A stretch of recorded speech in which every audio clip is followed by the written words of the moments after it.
Hey guys, welcome back to my video, and I'm here for telling you some tips and strategies to prepare for VARC and to excel in it, and or at least अगर आप बहुत ज़्यादा week हो उसमें like me, तो उसमें at least moderate decent marks लाने के लिए कुछ टिप्स एंड स्ट्रैटेजीज़ हैं जो मैंने फॉलो की थी अपने टाइम पे, बिकॉज मेरे भी मार्क्स काफ़ी कम आते थे VARC में। स्पेशली आरसीज़ में मेरी एक्यूरेसी नहीं होती थी, मेरे को रीडिंग की आदत नहीं थी कभी भी पहले से, तो मेरा कॉम्प्रीहेंशन स्किल्स नेग्लिजिबल था। तो वो सब चीज़ें मैंने कैसे वर्क किया, what strategies I used, tried and tested methods हैं, आप अपने ऊपर भी ट्राई करके देख सकते हो if it works for you. So सबसे पहले तो let's come to reading. So of course reading की आदत नहीं है, तो I already mention in my previous videos कि आप डेली एऑन एसेस पढ़ो, गार्डियन पढ़ो, एडिटोरियल्स पढ़ो, जो भी विच एवर लाइक जो भी आपको रीडिंग के लिए आपको आदत डाल ले, कॉम्प्रीहेंशन के लिए आपके लिए बेटर हो जाए, वो सब चीज़ें आप रीड कर सकते हो daily. At least 30 minutes daily reading की आदत डाल लो। एऑन एसेस अगर ज़्यादा बड़े लग रहे हैं, एऑन आइडियाज़ पढ़ो, वो छोटे होते हैं एऑन एसेस से।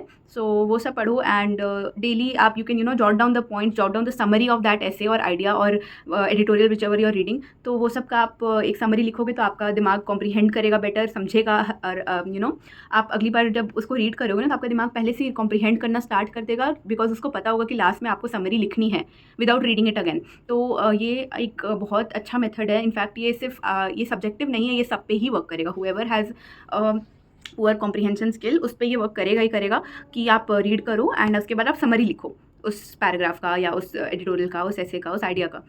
तो एंड अगर आपको अकेले में मोटिवेशन नहीं आता है तो अगेन आप mention this in my previous video कि आप कोई फ्रेंड के साथ किसी को भी पकड़ लो एंड उसको बोलो कि डेली एक एऑन एसे या एऑन आइडिया या जो भी आप लोग लिंक शेयर करोगे, एक पर्टिकुलर पढ़ोगे आप लोग दोनों, एंड अपना अपना पढ़ोगे एंड देन आप लोग दोनों ही एक दूसरे को समरी भेजोगे, मे बी 5 पॉइंट्स का, 4 पॉइंट्स का, 3 पॉइंट्स का, 10 पॉइंट्स का अगर ज़्यादा बड़ा है तो ऐसे आप लोग थोड़ा कॉम्पिटिटिव माहौल बनेगा आप लोगों के बीच में, एंड दोनों ही आप लोग डेली रीड करोगे एंड सेंड करोगे एक दूसरे को।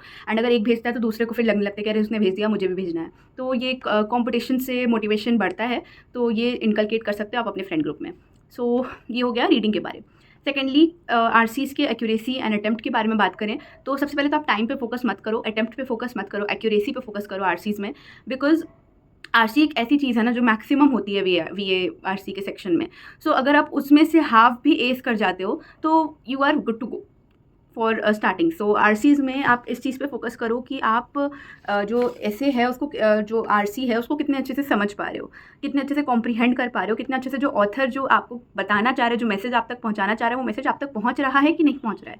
ये आपको कैसे पता चलेगा? ये आपको पता चलेगा क्वेश्चंस देख के। तो आप क्वेश्चंस को पढ़ो, क्वेश्चंस को देखो कि इस आरसी से आपसे ऑथर क्या एक्सपेक्ट कर रहा है। लाइक इन्फरेंस बेस्ड क्वेश्चंस है, डायरेक्ट क्वेश्चंस है, इनडायरेक्ट क्वेश्चंस हैं, ये सब आप लोगों को आपको पढ़ के समझ में आ जाएगा।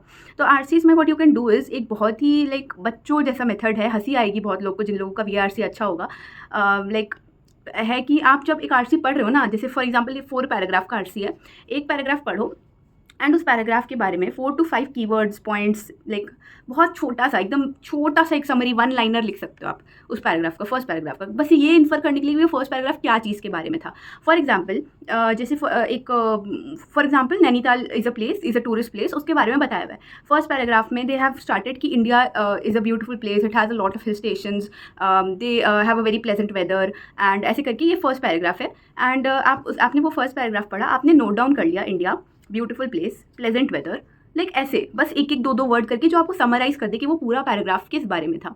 सेकंड पैराग्राफ में they have introduce Nainital, like Nainital is one of the most beautiful hill stations in India, it has this many mountains, it has an extension of this mountains, वो सब एक जो भी आपको बताया हुआ है उसका आपने वो पढ़ा। देन आपने अगेन 3 to 4 वर्ड्स में या एक लाइन में समरी लिख लिया उस पैराग्राफ का। ऐसे करते करते 4 paragraph, and you should have 4 lines at least in your notebook.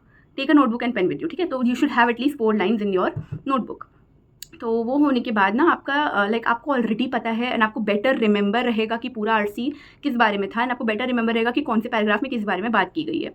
तो इस तरह से जैसे आपके पास क्वेश्चन आया है कि फॉर एग्जांपल कि आप पैराग्राफ 1 से आपने क्या इन्फर किया, तो आपको पता है कि paragraph 1 is about India, about the hill stations of India, about how beautiful India is, about the weather, the pleasant weather that hill stations hold. तो आपको पता है कि इस बारे में पूरा पैराग्राफ है, तो you will mark the answer closest to these points that you have jotted down, ठीक है? तो ये बहुत ही बच्चों जैसा मेथड है, ये आपको थोड़ा सा टाइम टेकिंग भी लगेगा in the beginning, but eventually जब आप ये करने लग जाओ ना, आपकी आरसीज़ की एक्यूरेसी बढ़ जाएगी एंड आपका कॉन्फिडेंस बढ़ेगा एंड कॉम्प्रीहेंशन स्किल इंप्रूव होते जाएंगे। बिकॉज अगेन आप समरी लिख रहे हो, आपका दिमाग ऐसे कॉम्प्रीहेंड कर रहा है, ऐसे रीड कर रहा है कि आपको समरी लिखना है लास्ट में, तो वो समरी आपके दिमाग में रह जाएगी।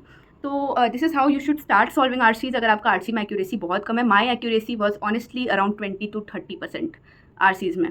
सो इस चीज़ को ये मेथड फॉलो करके मैंने अपना आरसी में एक्यूरेसी अराउंड 60 to 70% कर लिया था. तो मैं सेफ साइड में आ गई थी कि हाँ, ऐसा नहीं होगा कि वीआरसी में एकदम कट ऑफ ही पार ना हो. तो सेफ साइड रहने के लिए मैंने ये मेथड अपने ऊपर लगाया और this work well for me. तो आप लगा के देख सकते हो अगर आप पे वर्क करता है. तो आप अटेम्प्ट पे फोकस मत करो, एट फर्स्ट आप एक्यूरेसी पे फोकस करो. Even if you solving 1 RC ना, तो कोशिश करो कि उन 4 एटलीस्ट 3 क्वेश्चन सही हो जाए वो 4 में से. तो 16 क्वेश्चंस होते हैं टोटल आरसी के. तो इस मेथड से चलते चलते like eventually I am assuming कि आपसे 2 आरसीज तो अच्छे से सॉल्व हो जाएंगे 8 क्वेश्चंस में से. अगर आप 7 क्वेश्चंस भी ठीक करते हो तो आपका बहुत अच्छा चल रहा है. एंड जब धीरे धीरे आप डेली ये इस मेथड से सॉल्व करना स्टार्ट कर दोगे, अबाउट अ मंथ लेटर आप लाइक बीए का भी सेक्शन अच्छे से सॉल्व कर पाओगे. एंड ओवरऑल आपका एक्यूरेसी ठीक होगा, अटेम्प्ट रेट भी ओवरऑल बढ़ जाएगा. तो जैसे अगर आप 2 आरसी सॉल्व कर रहे हो एंड वीए के 8 क्वेश्चंस पूरे सॉल्व कर रहे हो या फिर 6 क्वेश्चन सॉल्व कर रहे हो, तो 8 + 6 इज़ 14. सो आप 14 क्वेश्चंस में से 12 क्वेश्चंस भी सही कर रहे हो, तो वीए आरसी में you are very very good to go. तो आप एक्यूरेसी पे फोकस करो एट फर्स्ट, अटेम्प्ट पे मत फोकस करो. अगर आप इवेंचुअली नोटिस कर रहे हो कि आपका एक्यूरेसी बहुत ज़्यादा हाई नहीं हो रहा है, 90% 80% जो लोग एक्सपेक्ट करते हैं कि हो जाए, वैसा नहीं हो रहा है, तो आप अपना अटेम्प्ट बढ़ाओ. तो इस तरीके से अटेम्प्ट बढ़ाओ कि जो आपका टारगेट परसेंटाइल है, टारगेट स्कोर है, वो रीच हो जाए. सो या दैट्स ऑल.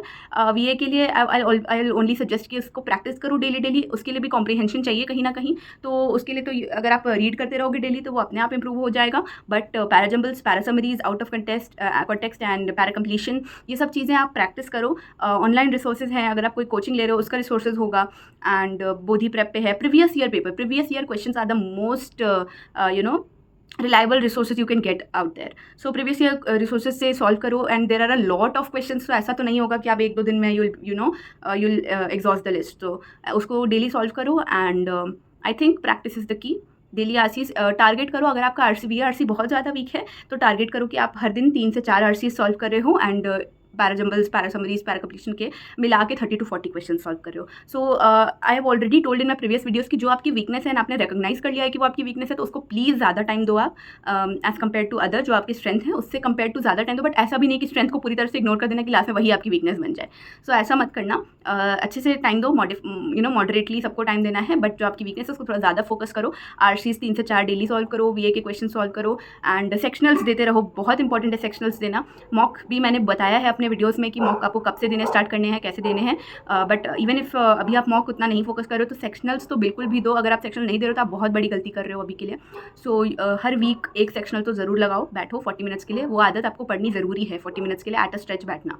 एंड ऑल्सो आपका जो बीएआरसी है उसमें कुछ अलग से पढ़ने का तो है नहीं. तो आप सेक्शनल दे रहे हो तो आप खुद को अभी से टेस्ट कर रहे हो कि आपका जो डेली है वो आप प्रैक्टिस करो, वो आपका असर ला रहा है कि नहीं ला रहा है, आपका स्कोर इंप्रूव हो रहा है कि नहीं हो रहा है. इवन इफ नहीं हो रहा है, डोंट गेट डिमोटिवेटेड. आप रिकॉग्नाइज करो कि क्या गलती हो रही है. अभी बहुत टाइम है टू रेक्टिफाई योर मिस्टेक्स. तो रिकॉग्नाइज करो क्या गलती हो रही है and then work on it. That's all guys. All the very very best. Don't take stress. सब कुछ हो जाएगा. बहुत टाइम है अभी, लेकिन ऐसा भी मत समझो कि बहुत टाइम है चिल करते हैं. चिल मत करो, पढ़ाई करो. And that's all. कोई भी डाउट है, कोई भी वीडियो आप चाहते हो तो कमेंट सेक्शन पे बताओ, मैं ज़रूर बना दूंगी. That's all guys. Like share subscribe. Bye bye.